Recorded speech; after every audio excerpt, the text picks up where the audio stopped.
right. Welcome everybody. Thank you so much for joining us this afternoon. We appreciate you all taking the time and space to be here. This is Decolonizing the Arts Classroom. My name is Kinsey Keck.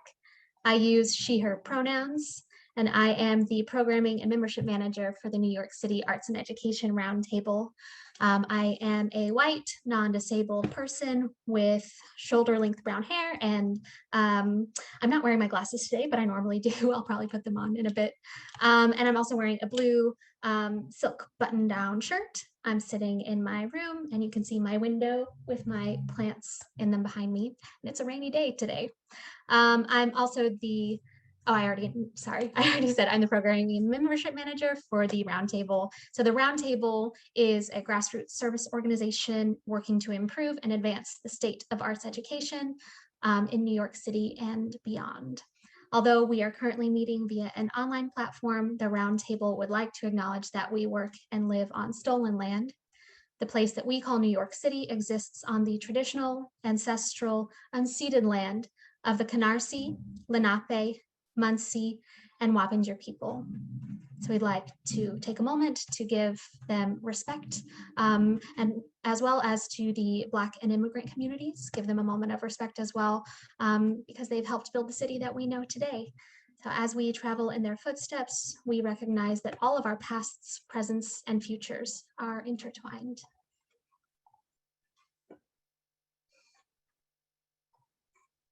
Thank you. So I just want to share a few quick reminders. If you're having trouble with Zoom at all, please just send me a private message. I'm here to help. If you have questions for our panelists today, please make sure to share those in the Q&A function, which is on your Zoom toolbar, not in the chat. We'll be looking for questions in the Q&A function. We'll try to save time at the end of the discussion for as many of your questions as we can get to. I also want to note this call includes closed captioning. To activate that, just click live transcript. It's also on your Zoom toolbar, and you can select show subtitles. I also want to note that this webinar is being recorded, and it will be made available on the Roundtable's website, YouTube, and Vimeo channels within the next week.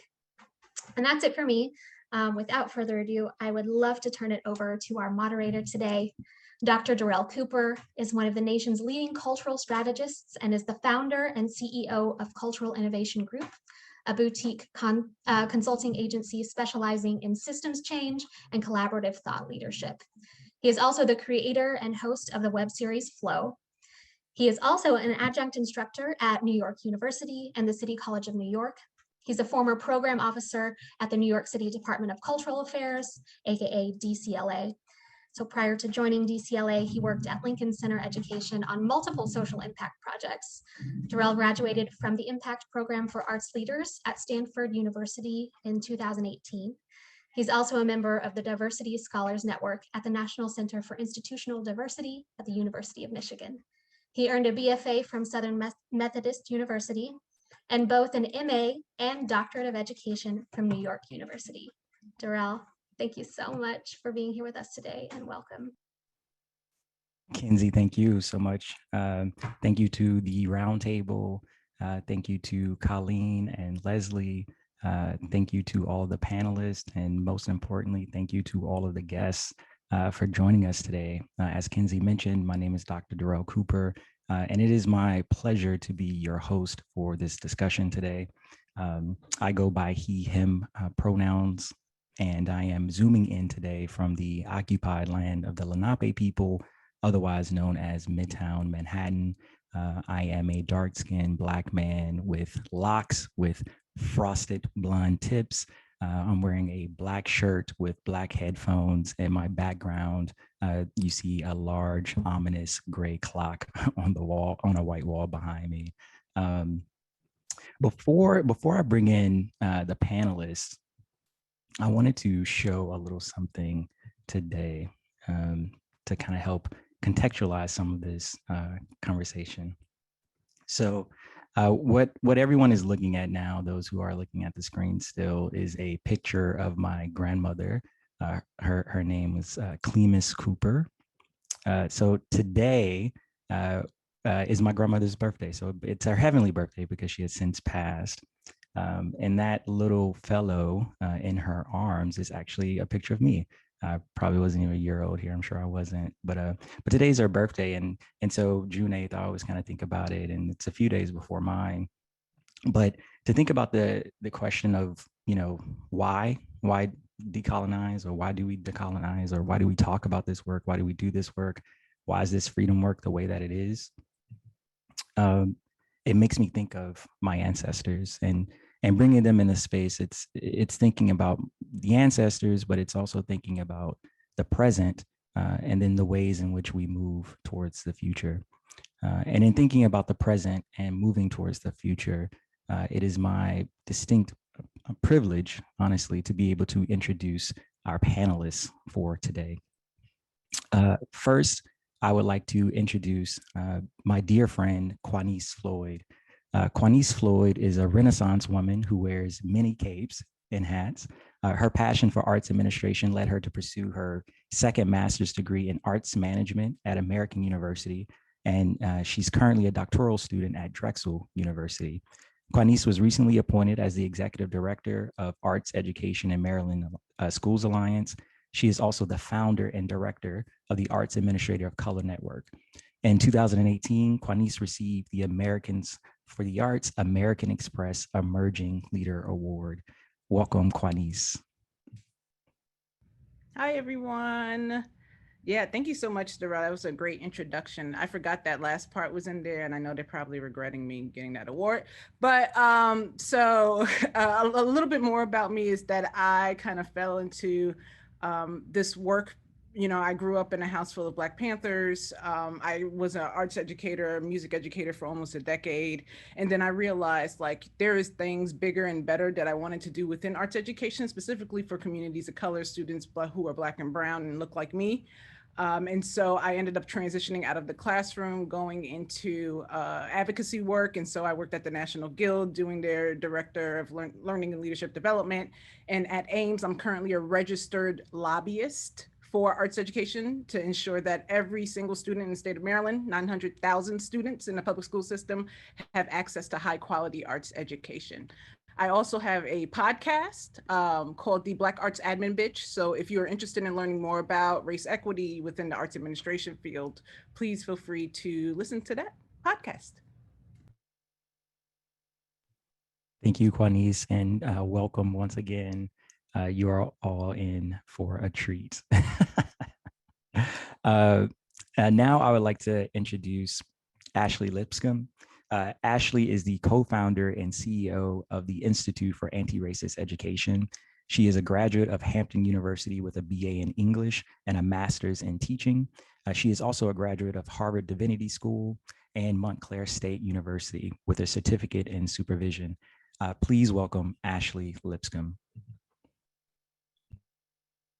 Hello, everyone. Ashley, she, her, coming to you from also Lenny Lenape land here in North Jersey, where there is a storm coming. So y'all be prepared in New York City. And so as someone who is passionate about justice, who is passionate about the liberation of her people and her community, I co-founded the Institute for Anti-Racist Education. And so there, our mission and our vision is to help schools create the world where all students can thrive and not just a few. And so our work, we do consulting with schools on training, but we also think about what are the systemic ways that we can unlearn, grow, and undo what's happening, while also, from my abolitionist lens, we create something anew, give us new ways of learning and teaching and thriving and growing. And so that's me. So thank you. It's a pleasure to be here with all of you.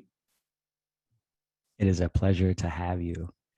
And last but certainly not least, I would like to introduce Phil Chan.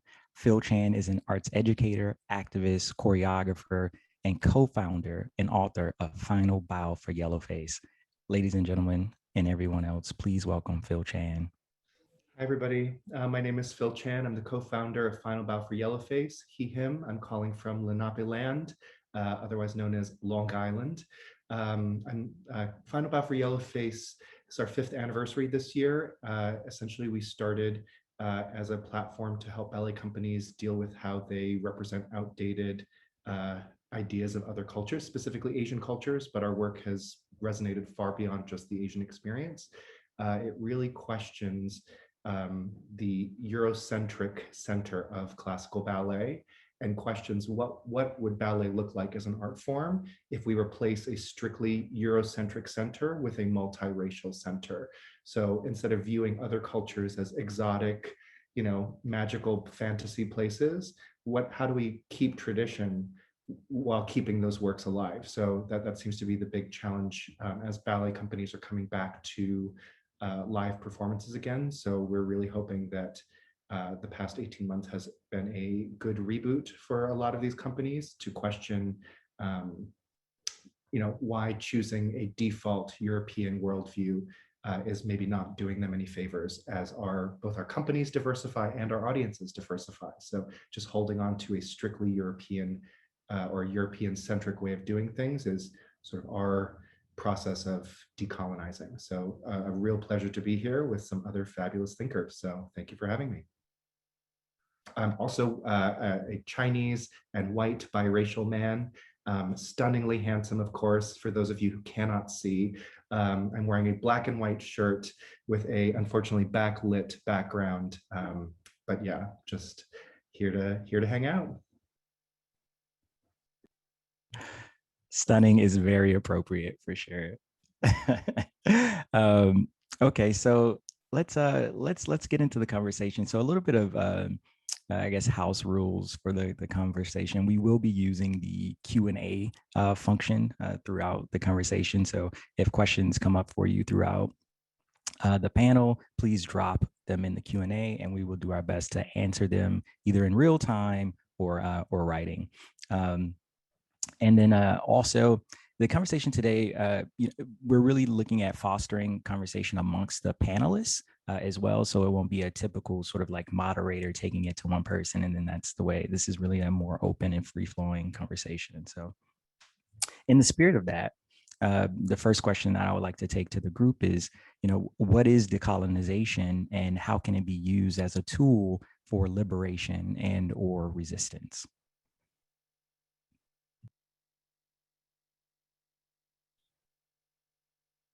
I'll jump in here first. For me, we can't talk about decolonization without centering Indigenous folks, without centering Indigenous knowledge, right? Stories and ways of knowing and being in the world. And so in that, I actually want to bring in the work of Eve Tuck and Kay Wen Yang. And so together they wrote a piece, Decolonization is Not a Metaphor. And I think it's just important to center their words here in this space as we talk about decolonization. And so one of the things that they bring to our attention is that decolonization brings about the repatriation of Indigenous land and life. It is not a metaphor for other things we want to do to improve our societies and schools, right? So decolonization is not converting Indigenous politics into a Western doctrine of liberation. It is not a philanthropic process of helping the at-risk and alleviating suffering. It is not a generic term for struggle against oppressive conditions and outcomes. The broad umbrella of social justice may have room underneath for all of these efforts. By contrast, decolonization specifically requires the repatriation of Indigenous land and life. Decolonization is not a metonym for social justice. And so I wanted to bring their words into this space as a way of centering. We must be mindful of how we are using decolonization. Is it a verb or is it a noun?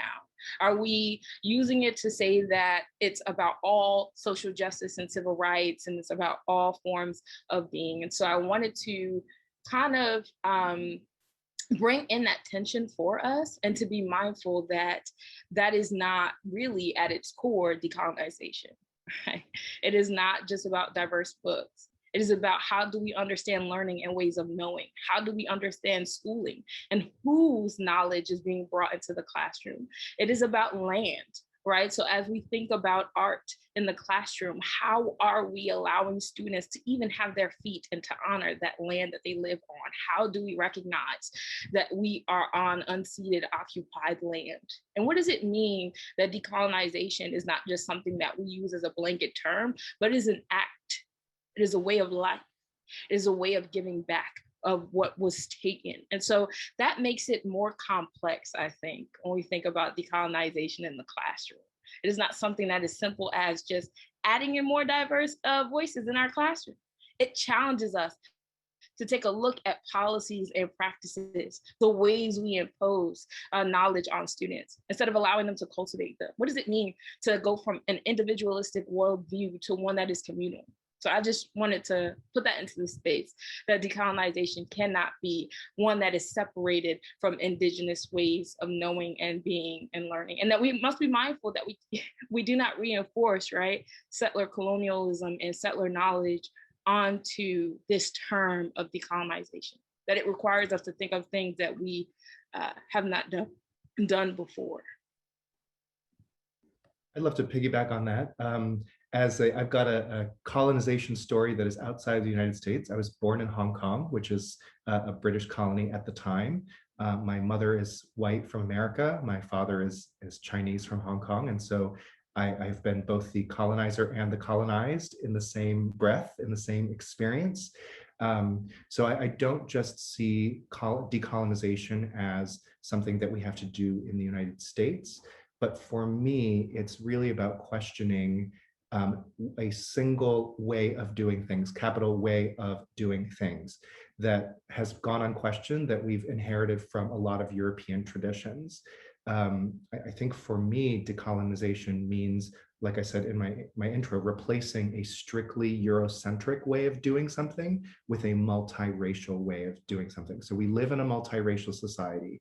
Our students are multiracial, our audiences are multiracial, our performers are multiracial, our artists are multiracial. Therefore, the work itself has to be performed, created in a multiracial lens for it to resonate with everybody. So we can't keep pretending that there's one way to do things. A multiracial lens is bigger than a strictly Eurocentric lens. A multiracial lens includes whiteness. It includes European tradition. So I think a lot of the fears that I face in a primarily Eurocentric art form is people afraid that decolonization means giving up something of their history, of their culture, of their legacy, in order to make room for somebody else. So it feels like it's like an apple pie, that there's just not enough pie to go around. So we want to hold on to our pie and not let you have any, because there's only so many programs we can do in a season, so many weeks of the curriculum. When I think we've got to think about it in a different way, that there is a place for Eurocentric ideas, but it can't be the only way of doing things. So as a biracial person, I'm sort of both and neither at the same time. Like I'm both white and Chinese, but also neither white nor Chinese at the same time. Another analogy I like to use is, bees have like 5 sets of eyes or something, and they're for seeing different things. They see slightly different perspectives. I mean, even our own eyes, they're in 2 different places to allow us to have depth perception. If we just had one eye, we wouldn't have depth perception, right? So it's having multiple perspectives enriches our world. So when we are approaching our curriculum as well, one thing that I like to tell people is like, whose worldview are we looking at?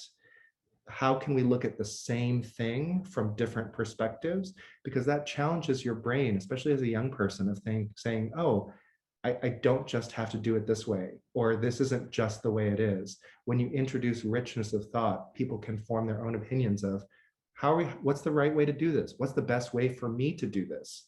What's the best way for me to be in this space? All of those questions will be answered in much more clarity if you're able to approach them from different perspectives, even the same material. So that's something that I think about when we talk about decolonization. It's not just about indigenous in America, it's about this larger way of saying, hey, I'm gonna make this work that is for a multiracial community, by a multiracial community, because it's for everybody. And that's how we keep art alive. Otherwise, it's like a cute European folk dance we used to do, or a way Europeans used to study that has nothing to do with us in America today as not European people. Most of us are not European people. Even white people in America don't identify as European. So why are we doing it that way?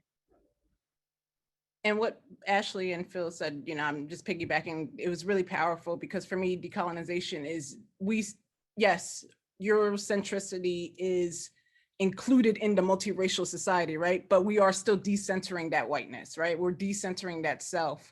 when we're looking at things that are from a more global perspective. We're looking at culture, we're looking at the collective. I guess an illuminating example for me was COVID. The whole world went through COVID, right? And we still had people fighting to put on masks, but you're not thinking about the people around you, right? Like that lack of globalization, or having that mindset of like globalization, is just is what pushes back against the decolonization, and it makes it difficult, right? Because you have these people who are so self-centered, self-centric, that they're not able to think about anyone or anybody else around them. But even thinking about just, who we are as, innately, like my body is a form of resistance against colonialism, right? Like, people colonize all over, Eurocentric countries colonize all over the globe. And they did that because they wanted the power, they wanted the resources, but they also wanted to make sure that those people did not have access to what they had access to. So by me being here, by me being a fifth generation, Black American, my family ended up, providing and making sure that they survived so that I could be here. And I'm sure same for Phil, same for Ashley, like our family made sure that we survived through all of that, so that we can make the difference, or we can change. And so, white supremacy doesn't want us here on a global standard. Just thinking about like what's currently happening in Africa, it's an extended apartheid going on there. And so it's not wanting to conform to being a global citizen is the opposite of decolonization. I just wrote in my book, Quanice, today, literally I wrote today that white supremacy in the arts it doesn't mean like you're going to cross burnings after an 8-hour Swan Lake. White supremacy in the arts means that when given a choice, you still stick with a Eurocentric lens when you're programming for and by a diverse community. So for me, white supremacy is choosing exclusive whiteness over multiracialness when given a choice. So it's not necessarily, not being friends with the Black people in your office, or not being nice to, X, Y, and Z person. It's about choosing to stay within that framework of saying, no, we're just going to do the European way because that's what was handed to us. And I think for me, it's a lot easier to talk about white supremacy when it's not this, oh, well, I'm not a Nazi. My cousin's Black. I love Mexican food. I cook Japanese food at home. Like I'm not a white supremacist. But yet, if you are an artistic director for a ballet company and you've never commissioned a Black choreographer, or you've never hired an Asian choreographer, which many of the artistic directors in ballet companies today still have yet to do so during their long tenures, that to me is a white supremacist act. I just want to clear something up because I got excited. So I meant global citizenship is the opposite of colonization, not decolonization.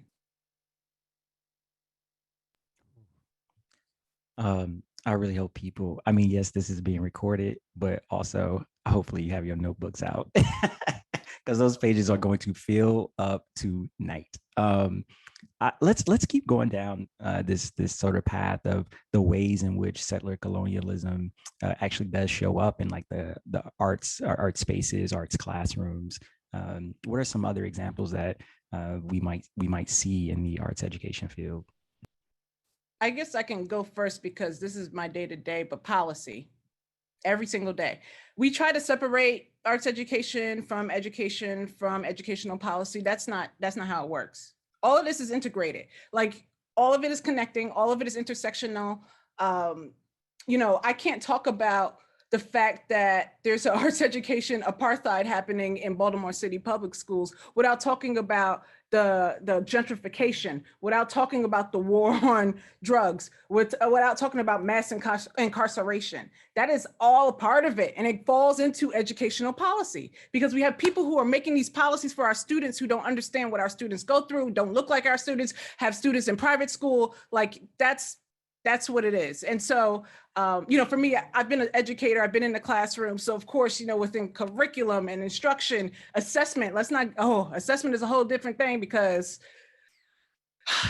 All right, the Enlightenment period and going back to the historical times where assessment was, crafted for white men, straight white men. But, let's start at like the top of the top. Let's go look at the policies, look at how policies are implemented and how that affects our students on a day-to-day basis. I'd like to question that because I think in my experience, it's not just about whiteness, but it's about heteronormativity. It's when you're in a in a homogeneous space. So in Chinese culture, we also have this very strong hierarchical system that was put in place because we're all Chinese people. It's an all Chinese space and we need a way to navigate in an all Chinese system. Similarly, the system we inherited is from Europe, which also was just European people. So they needed a way to exist in their homogenous societies. And the problem is we are now in America where we are multiracial. We are all different. We have neighbors, friends, lovers, family members who look very different than us, speak a different language. And so those old ways of doing things can no longer apply when we're in a diverse society. So I don't think it's just, this is a white way of doing it, we need to dismantle whiteness. I think we have to think about when we are in spaces where we are just our own kind, a long history of tradition and culture, what are the things that we've taken for granted that when we come together as a group, we do not share those things we've taken for granted. We do not share the way we learn. We do not share the same systems. And it's in that space maybe that we need to think bigger or be broader. So it's not necessarily about whiteness, but it's about being in a homogenous society. What do you guys think? I'm going to put it more into the United States context, right? When we think about the Enlightenment, that was a huge time for eugenics, right? When people were trying to prove that if you didn't identify as, I think it was Caucasoid, if that's whatever they called it, that you were inferior in regards to intellectual. And so when we think about the education system, John Dewey, and you're bringing around these structures that are based in eugenics, yes, there is a homogenous theme to that, but it's still exclusionary of everybody else. And so when you're excluding everyone else, you're not able to incorporate a type of global aspect to that education system. So I agree what you're saying, but I just want to kind of bring it a little bit more kind of concrete to the United States, because I do understand there are homogenous spaces, amongst the globe. And two, if I can just kind of jump in here and look at just the question in and of itself, right? How does colonialism show up in the arts or classroom in ways that we don't even pay attention to it?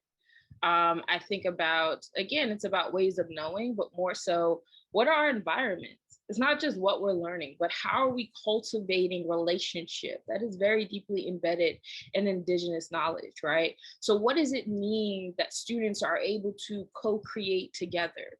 What does it mean not to force students to assimilate to one model for all? What does it mean to ask students to be their authentic selves in every way in which they show up in the world, and that art is communicative of that, right? What does it mean then as we think about just environment in our classrooms, something that is practical that we see every single day? Is it rules? Right? We're coming into this classroom with a set of rules. Are we coming into this classroom to create our agreements of how we will cultivate community? That's what I think about too, as ways and practices that we are not thinking about as we do our day-to-day, right? I also think about it's not just community, right? It's also language. I think Quanice and Phil, you kind of brought this in. It's about language. Whose languages are valued in the classroom? Right? Because when we think about the original institutions of schooling, especially here for Indigenous communities here in America, as we look at how, there's news out there right now about the 215 Indigenous children that were murdered in these schools. When we look at, right, the original institution of schooling as we understand it, it was the stripping away of that knowledge. It was a stripping away of that language. So whose languages are we allowing to come back into the classroom and be valuable? Which is something that is just simple, but it's something that we don't really think about, right? Why is it that English is centralized in all of our classrooms? How do we honor a student's home language? And I don't just mean a student who speaks another language. I think about AAVE, if that's a thing, right? But what does it mean to allow a student to come in naturally and holding on to that language that is homing to them? That's just something small, but it's something I wanted to bring into the space that we don't think about as colonialism as a project of stripping and removing. So, yeah. And just to add to that, because this is one of the talking points I had for a later question, but not just the language that our students speak, but the language that we speak as educators. You know, when I was teaching, I used to hear those kids, right? The separation of us and them, the lack of globalization or thinking in that collective community mindset. Like, how are we identifying with our community? Why, as an educator, am I going into this community and separating myself? I think a lot about just generally questioning what we've been given as the way it's supposed to be, or the structures we have to work within. I sort of had a mind-blowing experience with First Nation choreographer Emily Johnson. We were on a panel talking about artistic process, and she said that one of the things that we take for granted is that if you're making a new dance, if you're an artist, a choreographer, you go into a room by yourself with some other dancers and you make the art in secret. And then the community shows up and sits in a room and we turn off all the lights, the dance happens, and then the audience claps when it's done and everyone leaves and the art is done. And she was like, that's not how we make art in our culture.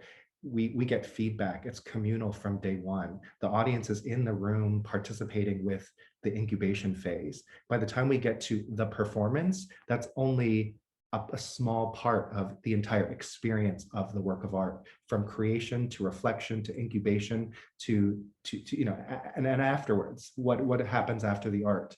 It's just a very different way of thinking about who is in the room at all phases of creation. And that really got me thinking, wow, this is like, there's so many ways to make art. There's so many ways to do it. And we've just been programmed to think, oh, well, that's the one way to do it because that's how everyone else does it. But that's not how everyone else does it. That's how we've been taught that everyone else does it.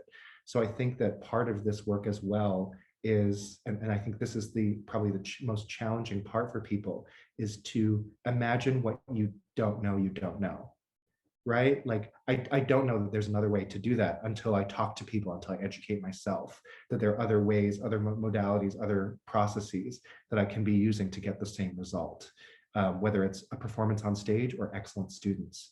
So I think that's the challenge. I guess I'm wondering to the other panelists, like, how would somebody who is struggling with this, I don't know what I don't know, how do I get there? When it comes to decolonizing in my own classroom. Darrell, I don't know because that's the next question. I don't know if you would. Sorry, I was just curious on my own, Darrell. Sure. Yeah. Let me jump in real quick too, because now you have me thinking about like the idea of programming and like the things that are unconscious, the things that we may not necessarily know, and or be acutely aware of. And what I oftentimes think about in this context is like they did a study with mice where they did like exposure therapy to smells. And so they released like this lilac smell into like the cage, but every time they released this smell, they would shock the mice. And so they got used to this smell being associated with this shock and this shock treatment. So then what happened? So those mice then mated, and then the offspring of those mice, they mated them with mice that had not been exposed to the smell, right? The offspring still was reacted to the smell, even though it had not been directly exposed to the shock treatment, right? And then they mated those mice with another set of mice. So now you're like 3 generations removed from the original, violation of this shock that's associated with this smell. And even what would be the grandchildren, right, who again have never had a direct exposure to the shock piece of it, but they have even built up this survival that when they smell this smell, they now are going in the other direction because of the trauma that had been passed down in their genetic code. And so thinking about this idea of programming and thinking about how something like education has been used in this country, you know, it was illegal for enslaved Africans to be able to read and write. That's just the bottom line. And then not only that, there were violations and penalties that could be anywhere from, you know, losing limbs for being able to do it, having tongues cut out, or even death. And so in thinking about that, these are some of the generational issues that we are up against when we talk about decolonizing classrooms or decolonizing spaces. This is some of the work that we have to undo. And now kind of getting back in line with like the questioning there, like, you know, what are some of the methodologies or strategies that we can use to start to undo some of this generational trauma that is just associated with education in general, let alone with arts education more specifically?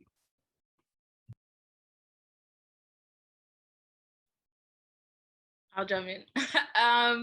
I think for me, the first step is to resist that easy adoption of decolonizing discourse, right? It's easy to say, I'm just going to switch my lens. It's not as easy to say, I'm going to entirely change my practice, right? I'm going to center and ask the hard questions, right? Of how do you, your students, your school, how do they think about and actualize the purpose of education? How do learning and education for you and your students differ from what schooling has been known to be? How can you, as the teacher practitioner, privilege multiple ways of knowing and learning in your classroom? How is it that we can teach students to understand themselves as a person, as an individual, and then understand themselves in the larger world, right? And so I think about that. I think about that's just a quick way to begin to do that good work of decolonizing is first to look at yourself and understand how have you as a teacher been functioning in this space, right? When I was teaching, and I'll just be honest, as a Black person who presents as a Black person out in the world, right? Unapologetically, I love my history, I love my people, and I'm for my culture. But at the same time, even as a teacher, I began to realize that I was reinforcing a lot of rules. I was reinforcing a lot of internalized racism and ways that my students needed to show up that was opposite of how I wanted to show up in the world. And so in that, after my first, and I'll be honest, after my first maybe 3 years of teaching, I got tired of teaching that way because it was stripping me of me. And so it was a way of unlearning, all right, here's what I've been taught about teaching, that this is the way that teaching is supposed to be. And I just opened space for my students to tell me what teaching is supposed to be. I open space for my students to have voice in what it is that we learned and how we learned it. What were the best ways for them to assess their own learning? Opening up space, having conversation, assessing myself and where I was in the process. That is the first step. And I think the next step is really to do that unlearning work, to really learn from Indigenous activists. And I don't just mean here in North America, right? I mean across the globe. What does it mean to learn from Indigenous communities beyond just this country? And then really looking at and listening to podcasts, right? And readings and writings to do that good unlearning work within ourselves first. I think that that's just an important step before we try to rush in, because I really think that that's the issue. When we talk about decolonizing classrooms and anti-racist work, and that's why critical race theory is a hot button topic and why people are going back and forth about what is what. I think that it's because we've rushed into doing this work. There was no requirement of people to just pause and slow down the process, right? One of the characteristics of white supremacy by Tima Okun is urgency. We rushed in to make the change because of George Floyd, what happened in that moment, his death, and how we memorialized him. We rushed in to do this anti-racist work because for so long we haven't been forced to reckon and bear witness with what we saw. And so now, because we are forced to do that, then we must rush to do anti-racist education instead of we're doing the good reflection first. We did all this reading, and a year later, we're still in the same position. A year later, folks are now trying to ban talking about racism across the country. 15 states already. You think it's just gonna stop there? So what happened to all that reading and learning we did an entire year in pain? And so, y'all, I'm gonna stop there because I'm a preacher and I can't help myself. But when I think about it, that's where the good work really needs to start, is who are we? How we even understood schooling? And how are we asking our students to question the same thing? What's the purpose? Why are we even here? I'm gonna stop there. Yeah, I absolutely agree. One thing that I talked about on my podcast was question everything. Question every single thing that you do in the, like, everything. How are you interacting with your students? Why did I interact with my student that way? Just question yourself and continuously dissect and acknowledge, like, okay, I am a part of this system. What could I do to peel back these layers so that I can be a better educator? I can create a better space for my students. I can make sure that they're, taken care of. I'm nurturing them. I'm healing, and so, question every single thing that you do in that classroom. You come in and say, oh, I know so-and-so, oh, he gonna have a bad day today. That's already, you already made the assumption about the student before they even stepped in your classroom. Question all of that. But then at the same time too, one thing that got me in trouble, I got in trouble. So Ashley, I know you said that you kind of, embedded yourself, but then realized that you were a part of the system and tried to pull back. I came in knowing that I didn't want to be a part of the system, and I would get written up and I would get, put into, they call this thing called PAR. I'm in the DC area, so landed in a Koch tank in this Piscataway, but they call it PAR. So PAR is like when a teacher is not following directions or a teacher is being insubordinate, right? Like I used to get stuff like that. Oh, you teaching go-go in the classroom? That's not in the DC curriculum. Go-go is the history and the sound of the music of the students and the communities of Washington, DC. DC was created in the 70s by Chuck Brown as like interim funk, jazz, improv in between James Brown sets. Like this is the history of DC. Whenever James Brown came to DC, he knew Chuck Brown got him. He knew he had time to change because Chuck Brown had his interim music going on, and that's what turned into go-go music, right? Like I have so many anecdotes, but yes, also understand that there is risk with this work. There's a lot of risk. I literally, when it got to the point where I couldn't take it anymore, I had to leave. And I was like, I want to advocate for students. Get me the fuck out of this classroom. Get me away from this public school system. I want to fight for my students from the outside. So you have to figure out what your trajectory is. You have to understand that there's risk associated with it, and you have to be comfortable with that. A lot of people aren't comfortable with the risk. A lot of people are afraid of risk, but that's a part of the abolition work, is the risk. Harriet Tubman risked her life going back and forth, right? Like that's a part of it. I've been thinking a lot about how we do this work as individuals and how we do this work collectively. I've been talking with a few higher ed institutions about questioning, what if we took modern dance and ballet as not the center of our dance teaching? What if we centered classical Indian dance or Chinese dance, or just another ethnic dance, which even by saying ethnic dance is a colonialist idea, but that is the framework that is like, oh, well, this is high art and then this is ethnic, so even questioning that. So what if we were to use a different base for our dance training, for example? So if you went to a dance training school, you studied Chinese classical dance first. Every day you start your day with a classical Chinese dance class, and then you have ballet once a week, jazz once a week, hip hop once a week, but you get classical dance every day. The problem with that is you then go out into the world and you look at the larger ecosystem, and all of the money is still going to the ballet and modern companies. A fraction of that is going into the Chinese classical dance communities. So even if you as an individual institution or teacher want to do decolonized work and decolonize your own individual classroom, are you really preparing your students for the real world if white supremacy is still holding up the old system? So in this case, if I had a school that the base was classical Chinese dance, there are not enough jobs for my students to graduate every year and join classical dance companies. There are barely enough ballet jobs for everybody who comes out of a ballet school, but that's where the most money is, because it's it's been supported by white foundations and institutions and donors for so long.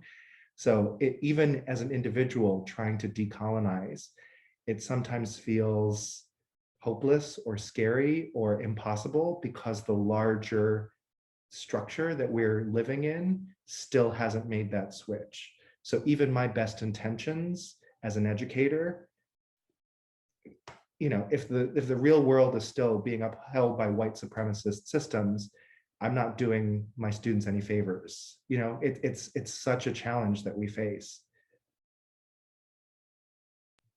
And I just want to add a resource. So if anyone is in music, Garrett McQueen, he has a podcast called Triloquy, and Durell was a recent guest on it.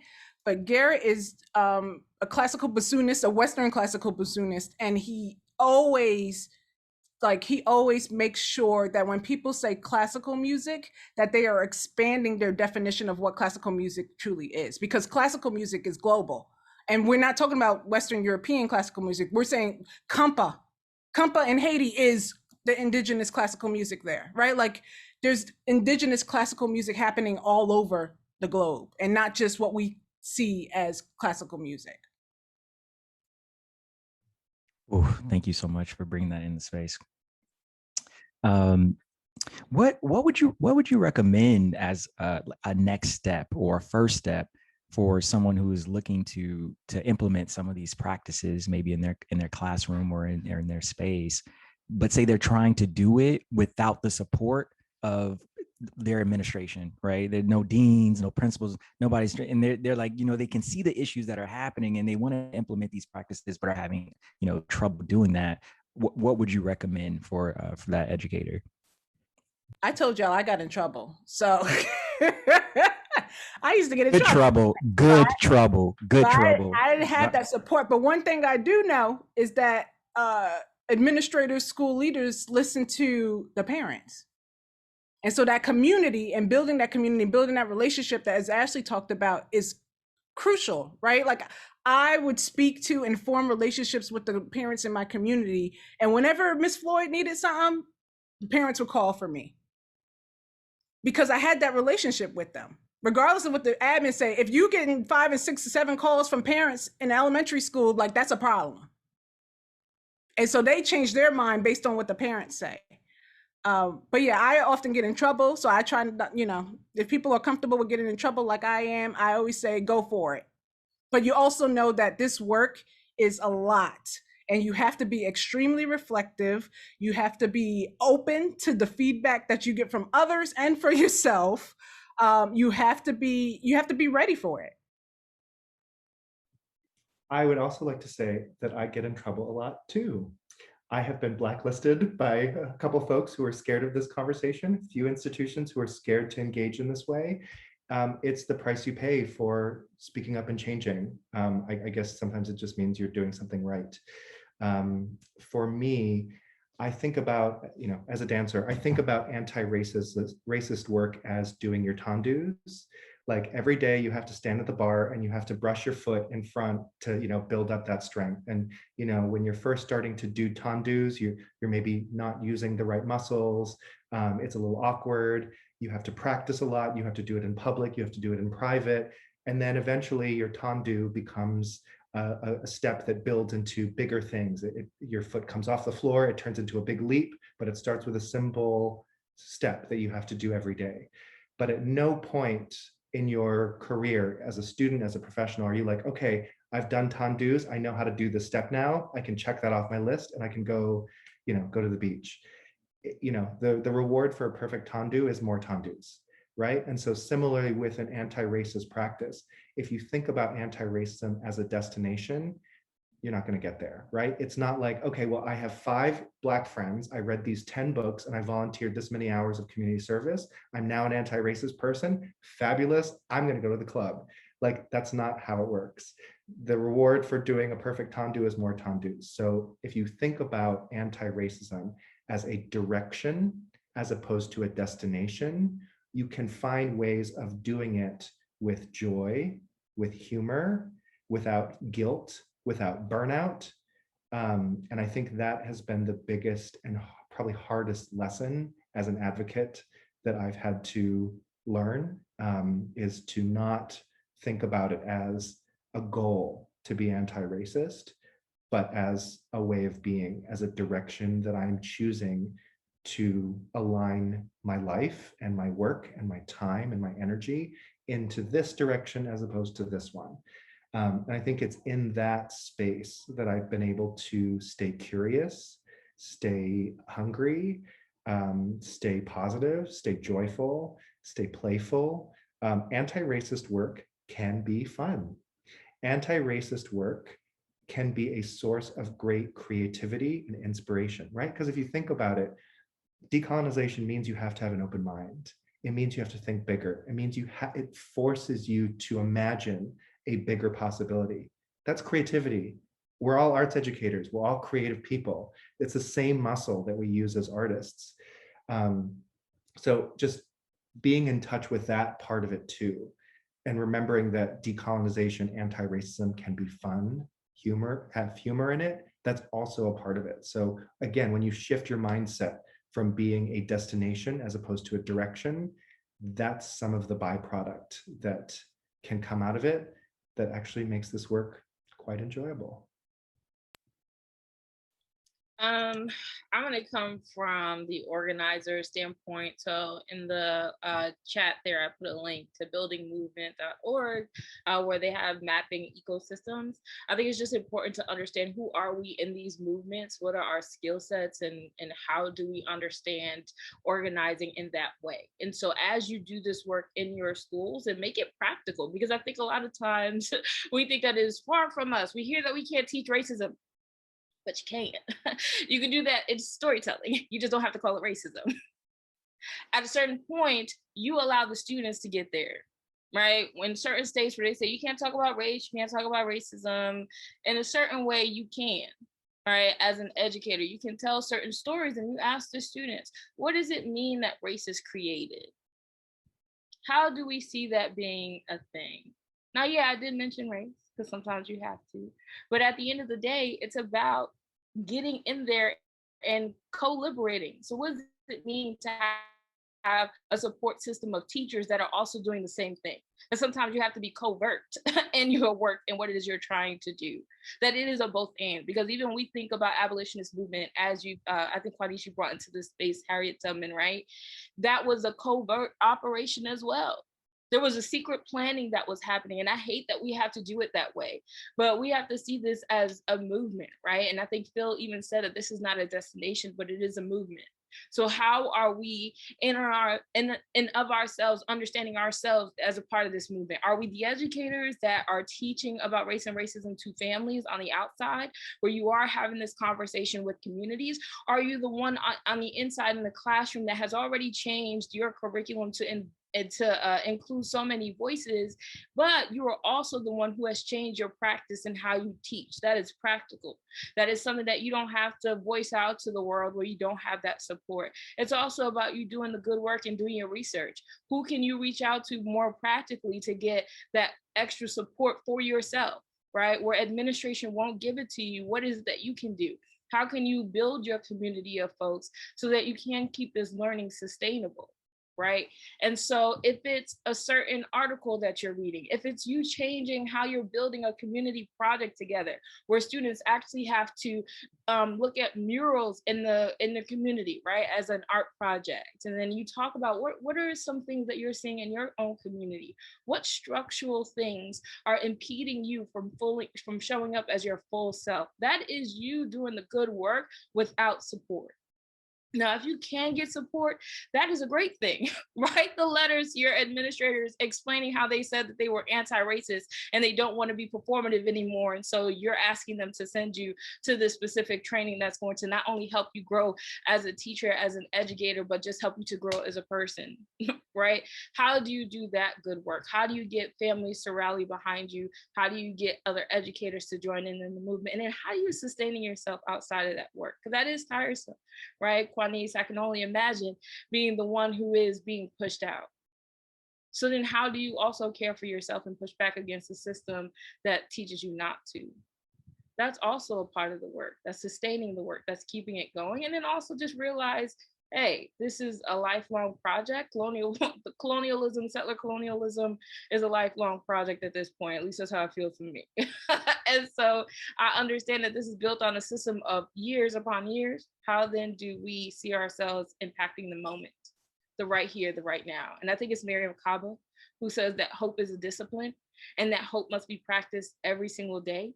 And so for Mariame Kaba, she even says, like, it's about who I impact today, tomorrow. Even if it's just two people, I've made a step in the right direction.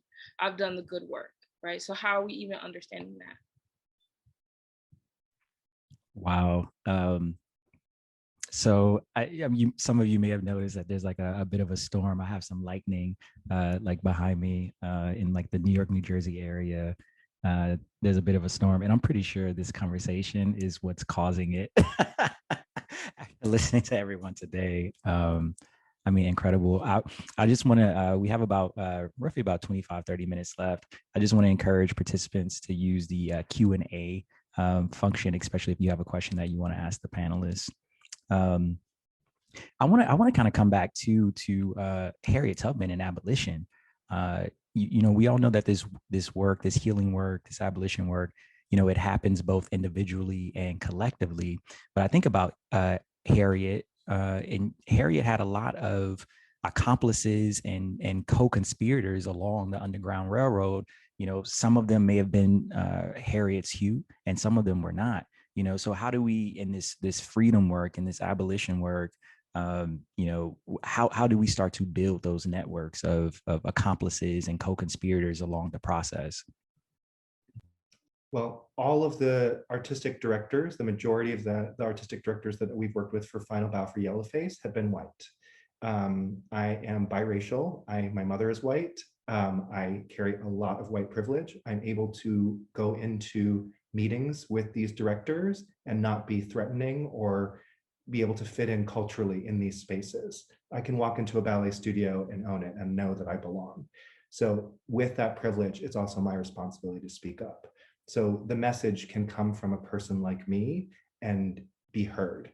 So that is, and my co-founder, Georgina Paskogan, who's a soloist with New York City Ballet, she's actually the only woman of color in the senior ranks of the company, first Asian woman to make it out of the corps de ballet since the ballet company started.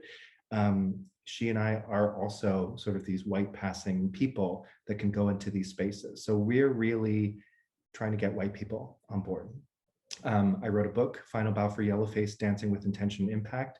Yes, it's for everybody, but I'm trying to speak loudest to white gatekeepers, to white board members who are threatened by decolonization, by this conversation, by this practice, because those are my people. And those are the people that I need to move the needle with in order to get this larger conversation to trickle down, trickle around to everybody. So for me, it's focused on not just galvanizing the Asian community to get organized, but talking with the white people that are in these spaces where I'm the only Asian person in the room or the only person of color. Those are the spaces where I'm having these conversations and have to do that work.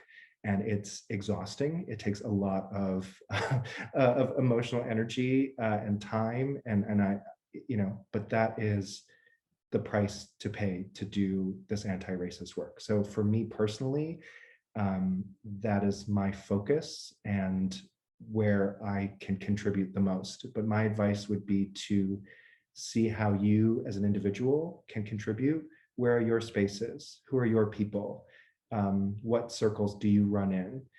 If you walk into a room and you're the only blank, you're the only woman, or you're the only Asian person, what can you do in that space when you're the only one? Is it safe for you to speak up? If it is, what can you do to impart change in all of your spaces? And that's something that I think I've been actively taking part in the last couple of years in a very serious and meaningful way. I try not to be the only person of color on a panel. I try to be not the only person of color, not the only, not the only man or in a group of all just men. Try to point those things out to people when you're in those spaces and you have the privilege to speak up. So that's something that I've been thinking about a lot.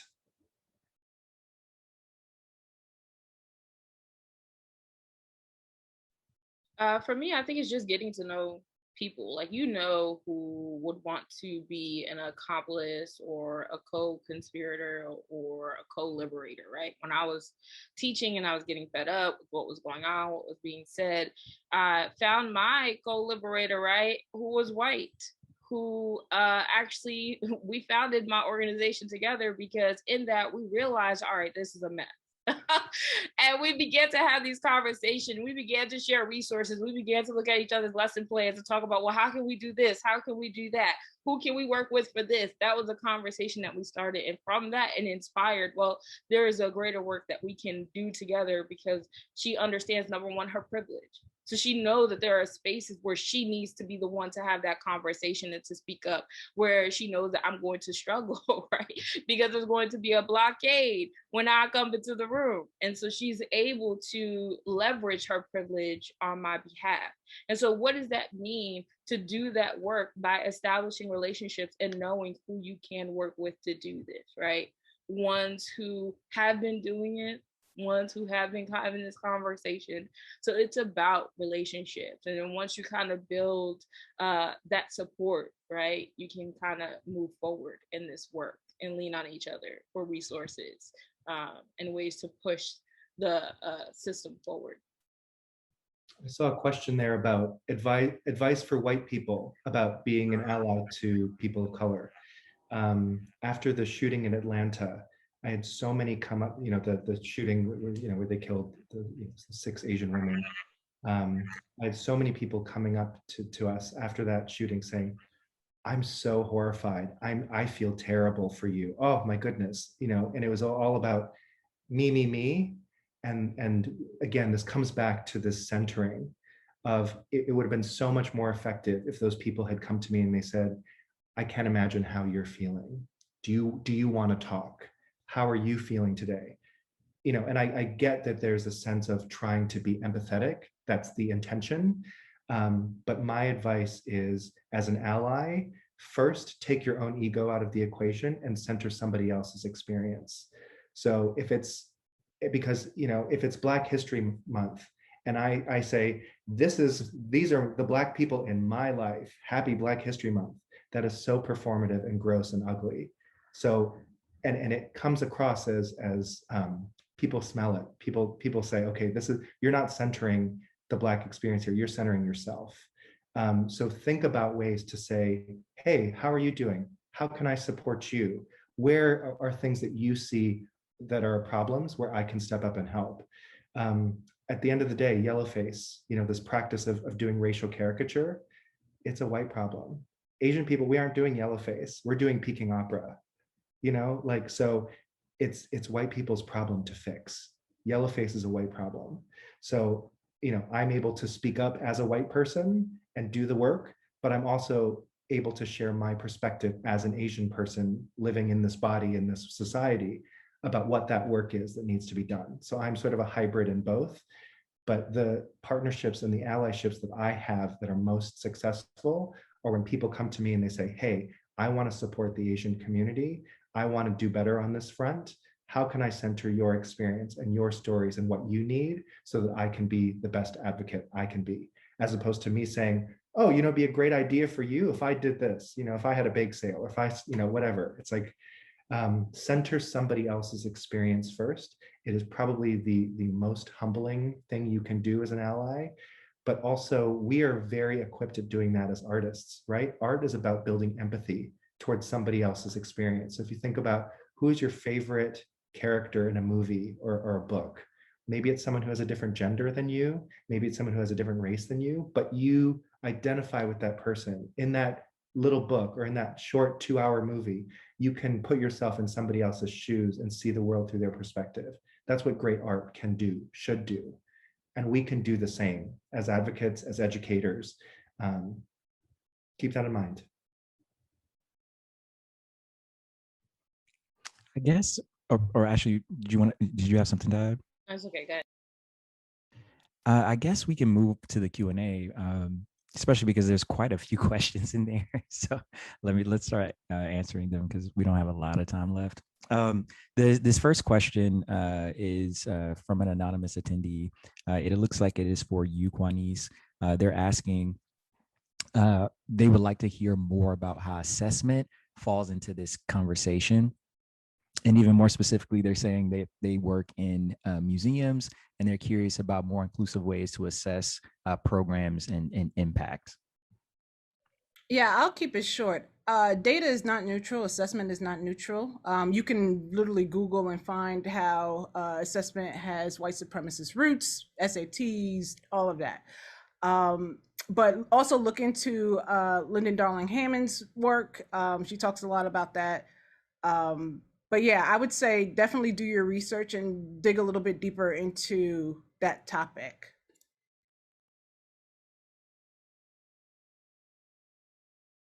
And Phil, we have a question from Gad. He says, I so appreciate your idea about centering Chinese dance in a training program as an embodied art. What does it mean in today's context for white students to perform a non-Western tradition?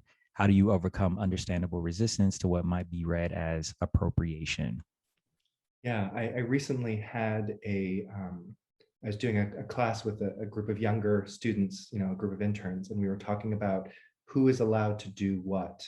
And somebody raised their hand and she said, I actually don't feel comfortable when white people take African dance classes. I think those are for me and not for white people. And I just said, well, isn't that segregation? Like, is that just resegregation? Like, I would want people to study Chinese dance. I want people to learn, but I want them to learn the real thing, right? Like, I want them to go into a space that Chineseness is centered, be okay with being uncomfortable and learning in that space.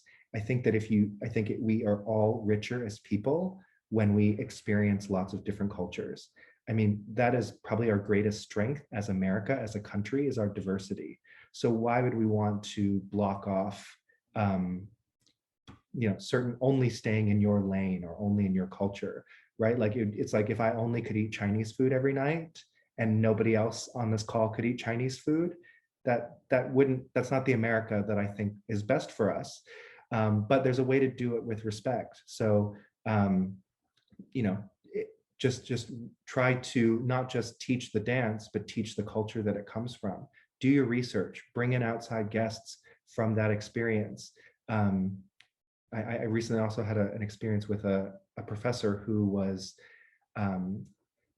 they had picked up a physical practice from Southeast Asia. It was like a breathing technique that was used in their culture, but in this context that this teacher was trying to demonstrate was to help do something in modern dance. This breathing technique helped something in their process. They identified the source. They learned this breathing technique while they were on tour in this country. They learned it directly from the people, and they cited their sources in the classroom, which to me feels like an appropriate way to learn.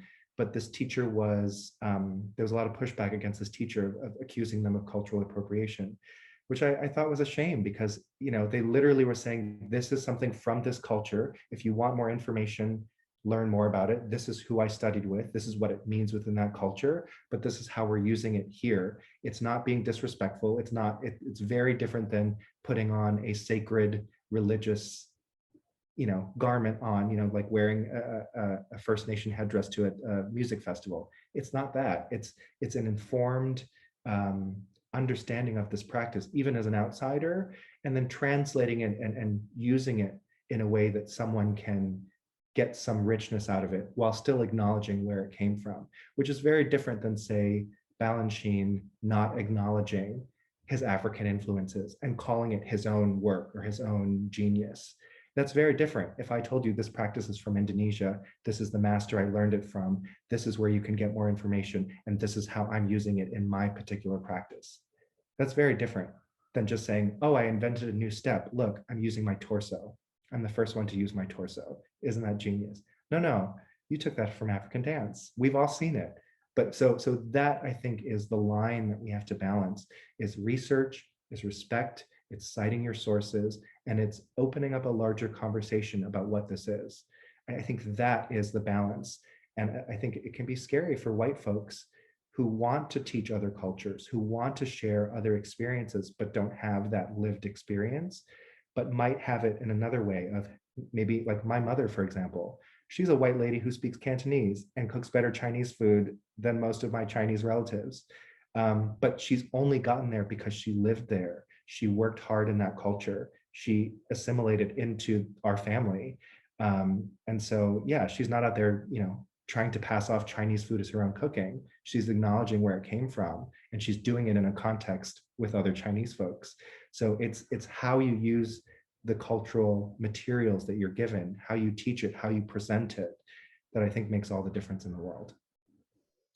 Yeah, Phil, I definitely agree with the latter part with what you said, but I want to kind of go back to that, the former part where you talked about there was a student who said that they weren't comfortable, with a white person learning African dance. And so there's a difference between segregation and separatism. And within separatism, there is, I'm just going to be frank, everything has been created centering whiteness. Not every space can be for white people. And I'm saying that because historically Black and brown folks had to create their own space because they were intentionally excluded. So when we see a white person trying to come into that space, we immediately guards up. What are y'all trying to do? Why are you doing this? Why are you doing that? So to me, that's not segregation. That's a form of self-preservation and separatism. So I just wanted to kind of push back on that. Yeah, absolutely. I hear you. The same student we were talking about using Muslim dress in the Nutcracker.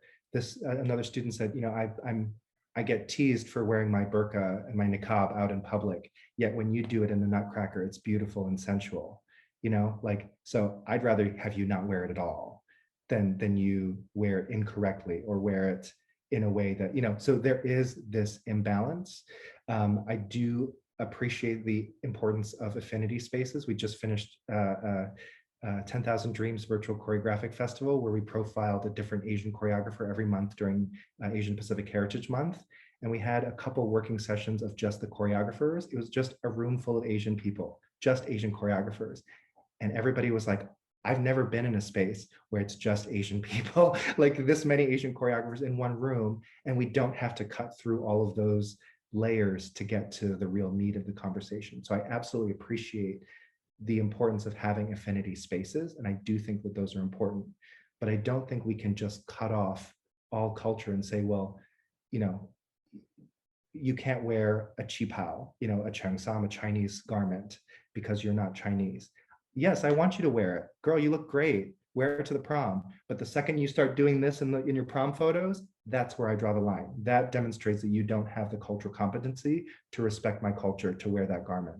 But otherwise, yeah, if you can rock that look, wear my culture with pride. If you do the research, if you, and if you do it in a way that is respectful, that is appropriate. So I don't know. I think we have to be, I think we just have to remember that culture is shared, but that also there is a deep trauma for people of color, that our culture has been taken for so long that it is hard to share sometimes.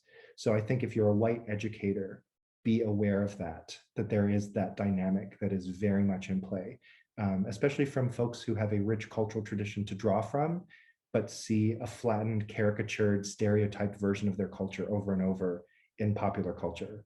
So I think just some things to think about. And also being mindful of what is sacred, right? And I think that for me, as someone who studies, religious studies and ethnic studies and things like that, I think it's important to call into this space what is sacred. So if it is sacred to a community, I think we ought to just leave it there, right? And that's just my personal opinion as I enter into this space. It is, yes, we want to honor certain cultures and communities, and we want to honor what they bring to the table. I love 8th Generation. I've purchased some of their products. But there are certain things I would not personally adorn as a Black person who is not Native, right? There are things I just would not even myself just put on because I understand just what is sacred, right? As someone who's Christian, I'm not Muslim, so I don't feel the need to put on a hijab because I honor the sacred in that space. And I'm not saying that that is something that, you know, is just off for everyone. I think it's just calling into and honoring what is sacred to some. We want to leave for them and hold that in their space. For some reason, I keep thinking about Nancy Pelosi wearing the kente cloth. It's like, I mean, you know, it's like, you know. It's like, also call into question why. Why do we want to do those things, right? And again, it's also, and I think Quanice, you said this, right? It's honoring the fact that we felt the sting of appropriation for so long. And Phil, you're right, it is hard to let that go, but that's a part of the decolonizing process, right? Is to realize, when do we cross the line of honor and centering, right? We can purchase these products, right? Have them in our homes and gift them and support these organizations, Black owned and Indigenous owned, Asian owned, Latine owned, all of it, right? But still, just in honoring them and putting and buying their resources is also a way of saying, but we don't have to put everything on, right? So we have a question in the chat from Dr. Daphne Secret. Shout out to Daphne. She asks, various teachers, friends of mine, has shared that their departments are saying, this is just a phase, in quotation marks. Let's just wait till this goes away so we can keep teaching what we have. And also, thank goodness the incoming class hasn't been involved in letter writing, etc. What advice can you give folks trying to work when their colleagues have no real interest or it's performative change?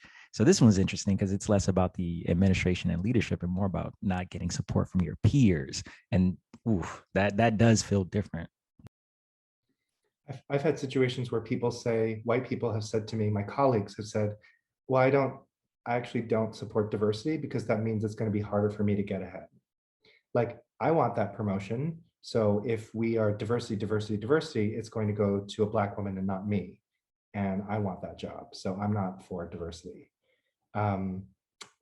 It's really hard to work with those people. I'll just say again, I think it goes back to this fear that if we make room for other people at the table, that means you have to give something up. That's not always the case. Sometimes that's the case, but that's life. I don't know. I think my advice is to find allies who really are committed to doing the work, and lean into those people. The people who are still chewing on this conversation, they're going to keep chewing. It's not your job to chew it for them. Work with the people who are chewing.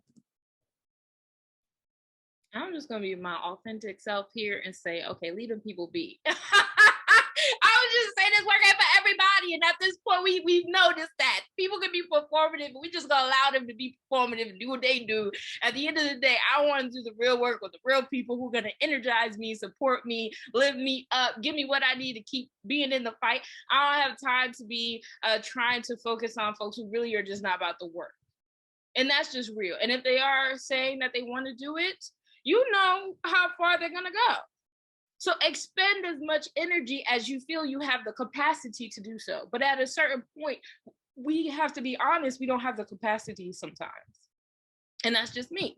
I had an organization recently ask me to come in to do some work, to do some training. And then because of all the backlash with CRT and all the things, now they have decided to tell me what it is that I can teach in this workshop.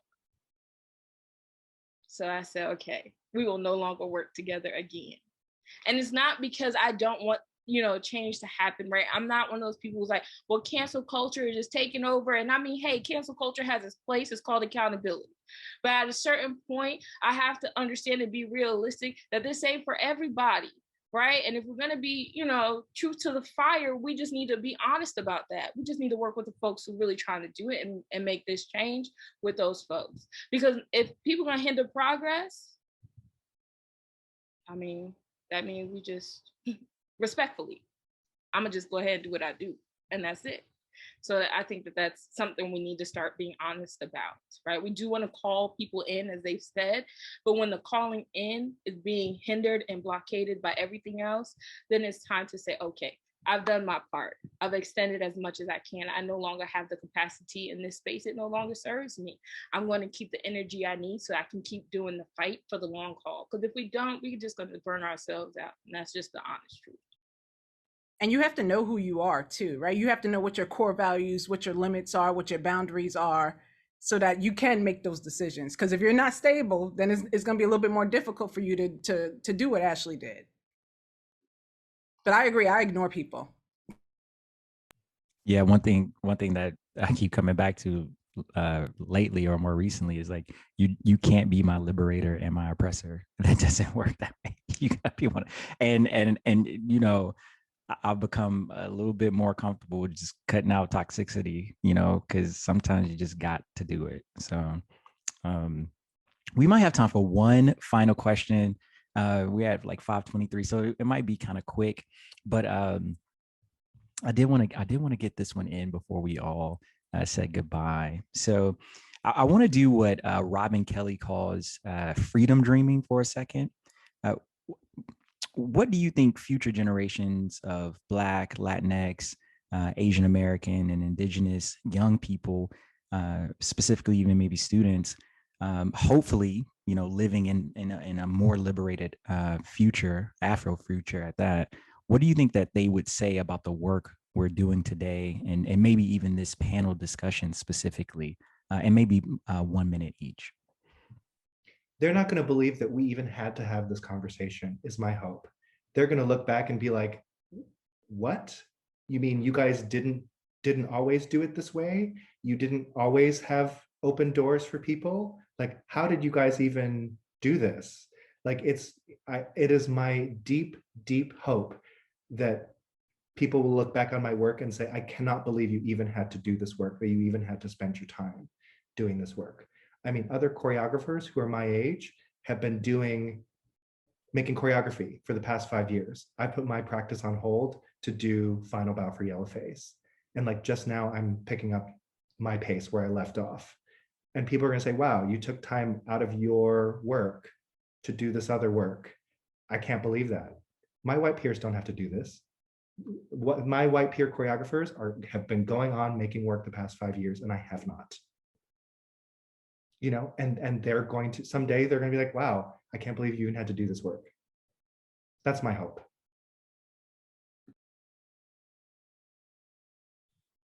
I think for me, as a freedom dream, I imagine students and being able to, number one, live out their truths and their authentic selves. And so as they look back at this time, my hope is that they realize that the struggle that they too face, because as I understand the system, my children will not be outside of it. They will be forced to live in it, right?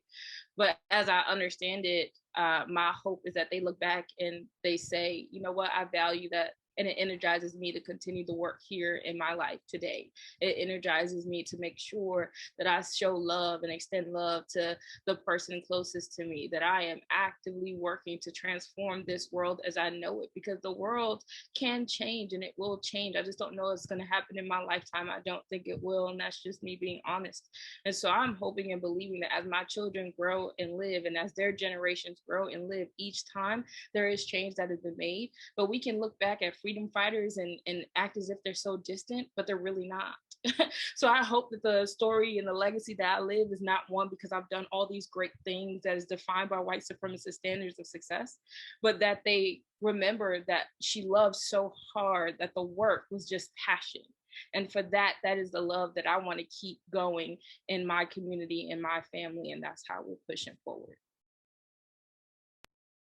Yeah, and I was going to say love, being at the core and being at the center. And one thing I do want to remind us is that the youth are the ones who actually have been starting these movements for social justice and racial justice. It's always been the youth. Fred Hampton was what, 19, 20, 21? Like, it's the kids. And if you go on TikTok, you still see the kids and they're still talking about it. So we need to look to our youth, honestly, as adults, to see what can we do to make sure that this world is a better place for them. And on that, I would like to thank my panelists, Phil Chan, Quanice Floyd, and Ashley Lipscomb. I would also like to thank the Roundtable, Kinsey Keck, Kim Olson, who couldn't be here with us tonight, Colleen Megley, and Leslie Hunter.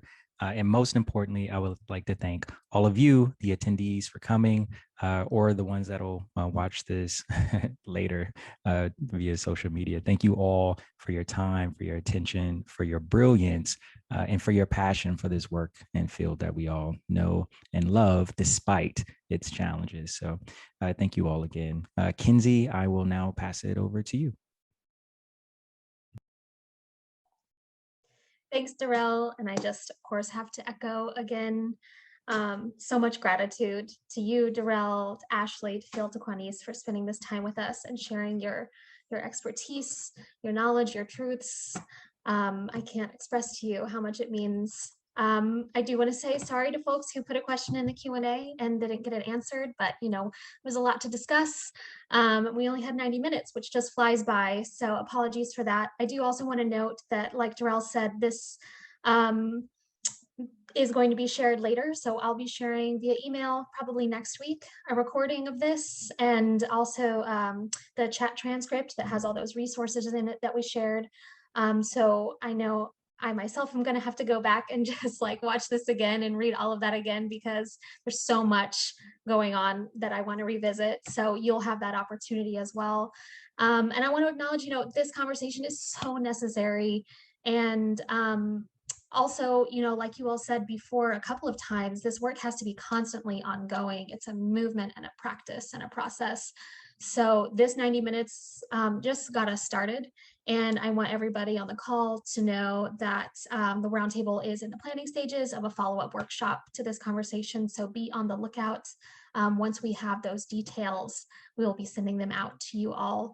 And one final request, if you have 2 minutes now, or I'll send this in an email as well. If you can just fill out a quick survey that I just dropped in the chat, it'll take 2 minutes. We want to hear from you on your thoughts on this event and also what else you want to see from the Roundtable in the future. So that's it for us. Thank you all again so much, and everybody have a wonderful evening.